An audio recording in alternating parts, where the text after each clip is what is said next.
Hey everyone, welcome to another video. My name is Warren Howe and hope you are doing great as always. So today we're going to cover what to expect in a 10Q, right? In a quarterly report. So questions to ask ourselves when we're looking at the 10Q. So first of all, a 10Q doesn't work if you have not read the 10K, right? The concept is simple. How it works is that you want to know about the qualitative aspect of the business. You want to read through the business model. You want to read everything there is to know about the business, right? For example, Lemonade. Now, they are an insurance company. They are in the insurance industry.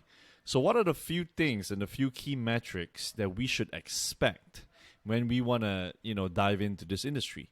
Now, obviously, the gist of it is that we want to know how they earn money. How do they spend money? What are their expenses? What will affect profitability and whatnot? So when we dive into the 10K of, for example, Lemonade, we are expecting key metrics, for example, premium, gross premium, right? When it comes to the insurance industry, it's as simple as you want to buy insurance, you need a sum insured, and they charge you a premium for you to be paying that, to be paying fees to be able to cover how much, depending on how much sum insured you want. So if they quote you a premium of $5,000 a year or $1,000 a year, and I'm pretty sure Lemonade is actually cheaper on prices, so premium is dependent. Now, what I'm trying to say is before we even dig into the 10Q, we should be knowing, okay, what are the key metrics first to expect, right? What has the management been saying? What are they actually telling us as investors? How are they driving? What are marketing strategies? Are they using top of the funnel products to actually upsell the business? So Lemonade, it's all about it's a cycle. It's a step-by-step process, right? They get you intrigued and enticed from a cheap premium, which is I think close to $5 a month or something like that, and they get you in on being a renter, right? A renter's insurance, right? So you guys in the US, you will know. So at renter's insurance, after that, what happens? People who are renting will most likely get a home. So that is where they, dependent on whether or not their product is sticky enough, if their service is good, right? If the claims are fast, if all these services, blah, blah, blah, that Lemonade is good, most likely they will be able to upsell without having to have, spend on marketing to acquire per customer. And that's where the top of the funnel becomes, an upsell sort of product. That's where they increase ARPUs, right? Average revenue per user. Now, they call it premium per user. So that is another metric that we need to know. All in all, before we dig into the 10Q, we need to know all of these terms. So let's say you dive in and, okay, you already know these terms, right? You know what are the premiums. They get reinsurance. That means they're actually depending on third parties or, other insurance to actually there are tons of premiums out there, right? There are tons of insurance sort of some insured to be paid, right? To insure, right? A lot of people to be insuring. So there are different type of products, and insurance companies, they work together by lowering each other's risk profile, right? So the lesser you are on that risk, right? For example, some insured is 3 million.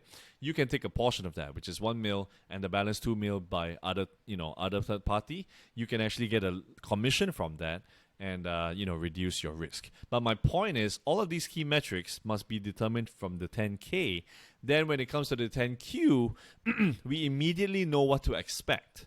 We immediately know that, okay, you know what, I am expecting them to be, touching back on how are they going to market to a new demographic, right? Or a new market penetration.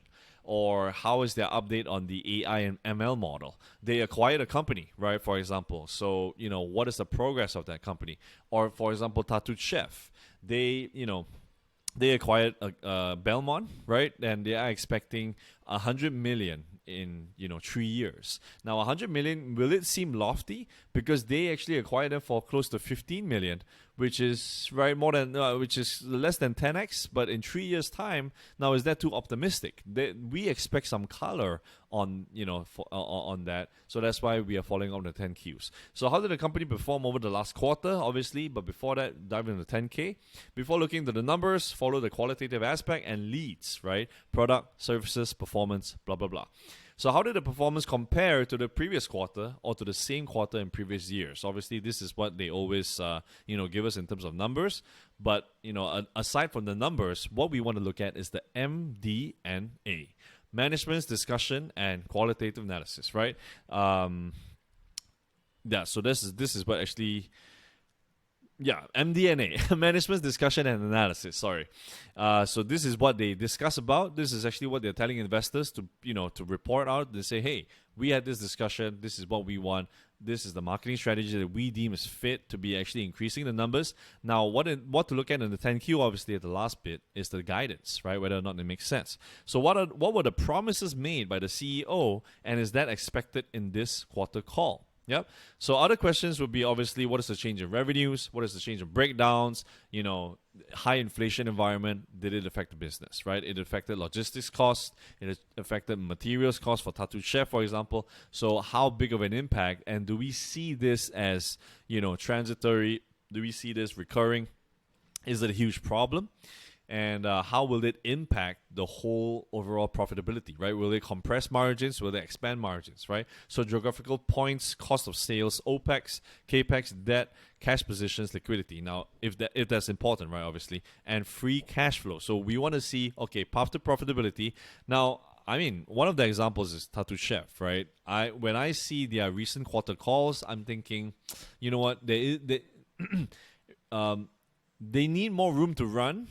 But it will be a rocky ride, right? Because their margins are still compressed. They're actually lowering guidance every time. Now, lowering guidance, Wall Street doesn't like that, right? I don't care if Wall Street likes that or not, but I care for myself because I want to be, I want to see progress. I expect a growing company to be having better financials. So you can actually get this in the 10Q.